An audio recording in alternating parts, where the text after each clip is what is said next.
Hello and welcome everyone, this is Minu at AngloLink. Today we're going to look at the passive voice in English. First, we'll have a look at when we use the passive voice, and then we'll have a look at how to formulate passive sentences. There's a part 2 as well, where I have prepared some exercises for you. In order to get good at using the passive voice, you need a good mastery of all the English tenses. So if you have any doubts about any of the tenses, I would recommend that you watch my video called All Tenses First and do the exercises that go with that video, and then return to this one to learn the passive voice with me. By the end of this lesson, you'll have a good understanding of when to use the passive voice and how to formulate passive sentences. Right then, when you're ready, we can begin. The passive voice.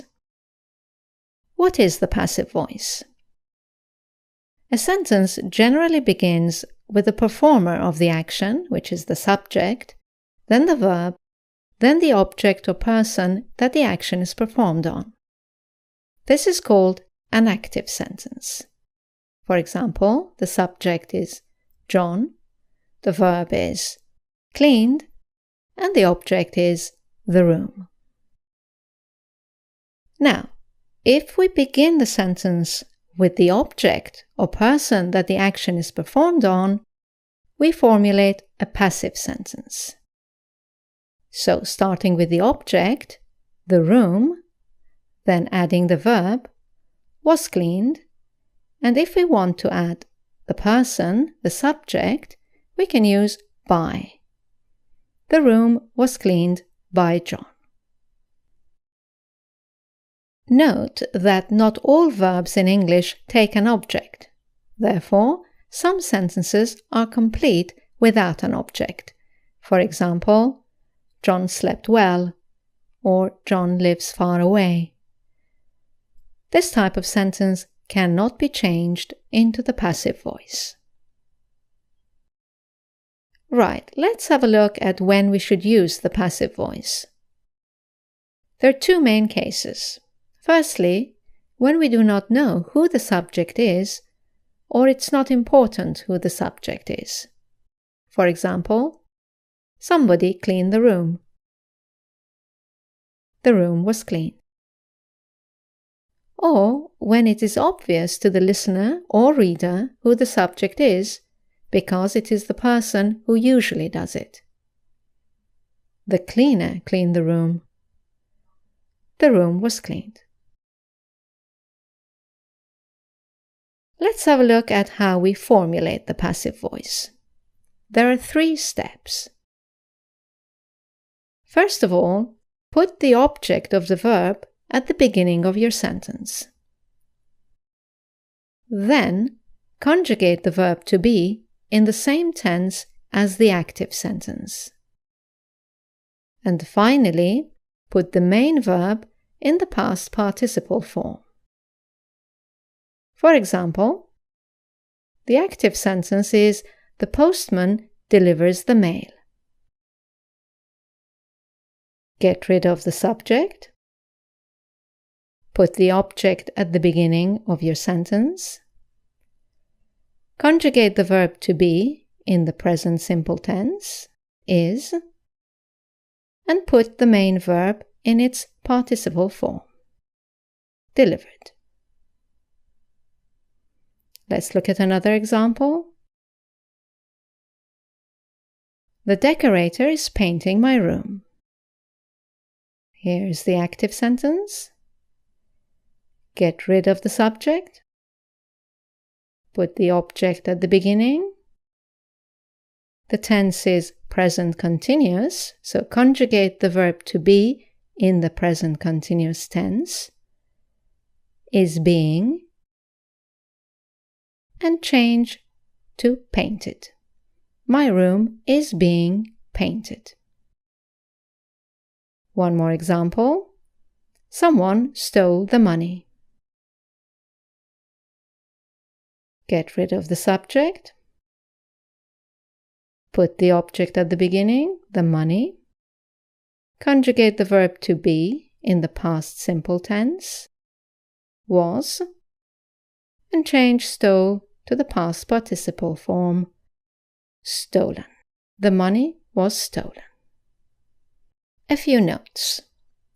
First note, if you want to mention the subject in a passive sentence, use by.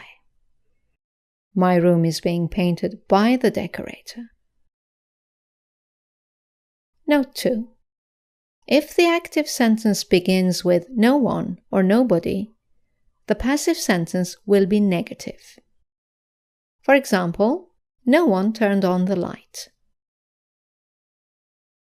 The light was not turned on. And the final note, if there is a preposition between the verb and the object, the preposition will remain after the verb. For example, they talked about the issue. The issue was talked about. Okay, let's have a look at the passive voice of different tenses. Present simple. Active, I do it. Passive, it's done. Past simple, I did it. It was done. Future simple, I will do it. It will be done. Present continuous, I am doing it. It is being done. Past continuous, I was doing it. It was being done. Future continuous, I will be doing it. It will be being done. Present perfect, I have done it. It has been done. Past perfect, I had done it. It had been done. Future perfect, I will have done it. It will have been done. Present perfect continuous, I have been doing it. Not common. In fact, perfect continuous tenses are very uncommon in the passive voice. So, like present perfect continuous, we don't put past perfect continuous, I had been doing it, or future perfect continuous, I will have been doing it, in the passive voice. Keep these sentences to their active form. Right, let's look at a couple of other structures in the passive. In structures containing the infinitive, do, the passive is simply be done. For example, be going to, I am going to do it, changes into, it is going to be done. Have to, I have to do it, changes into, it has to be done. Used to, I used to do it, it used to be done. And modal verbs like can and may, with infinitive without to, I can do it, it can be done. And the final structure, in expressions containing the gerund, doing, the passive voice is with being done. Let's look at a couple of examples. Avoid. I avoid seeing him.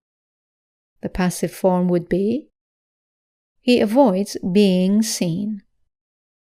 Or, with the expression I don't mind, in the active form, I don't mind teaching her. In the passive form, she doesn't mind being taught. Right, let's look at a person in the object position. We can also formulate passive sentences with a person in the object position. For example, somebody pushed me. You can say, I was pushed. They have invited us. We have been invited. Someone was interviewing Jane. Jane was being interviewed. Some sentences have both an object and a person in the object position. You can choose either one to formulate the passive sentence. For example, someone handed me a note. You could say, I was handed a note, or a note was handed to me. Another example, they have sent us a copy. We have been sent a copy, or a copy has been sent to us. Okay, it's time to look at some common mistakes. There are 4 common mistakes. The first one is changing the tense to a similar tense. For example, someone has reported the incidents. This is present perfect. It is a common mistake to say the incidents were reported, changing it to the past simple. Keep it to the same tense, present perfect. The incidents have been reported. Or among future tenses, for example, the active sentence is, they are going to build a church. And you may hear, a church will be built. Once again, the tense has been changed from going to will. Try and avoid that. A church is going to be built. Let's look at the second common mistake, which is forgetting the verb to be. Someone has reported the incidents. You may hear, the incidents have reported. The verb to be is missing. Let's add it. The incidents have been reported. They're going to build a church. A church is going to be built. The verb to be is missing. A church is going to be built. Moving on to the third common mistake, and that is using the present participle instead of the past participle. Someone has reported the incidents. The incidents have been not reporting, but reported. Or they're going to build a church. A church is going to be not building, but built. And finally, the fourth common mistake is confusing the plural and singular verbs or subjects. For example, someone has reported the incidents. Here, someone is singular, so the verb is has reported, whereas the incidents is plural, so you must say the incidents have been reported. Vice versa, they're going to build a church. A church, not are going to be built, because a church is singular, so a church is going to be built. Right then, that's the end of the lesson on the passive voice. I hope you've enjoyed it. As I said in the introduction, I have prepared an exercise video for you. If you'd like to practice what you've just learned, just click on the video. And as you know, there are also explanations and exercises on our website anglolink.com. Thank you for watching. I look forward to seeing you in our next video. Bye now.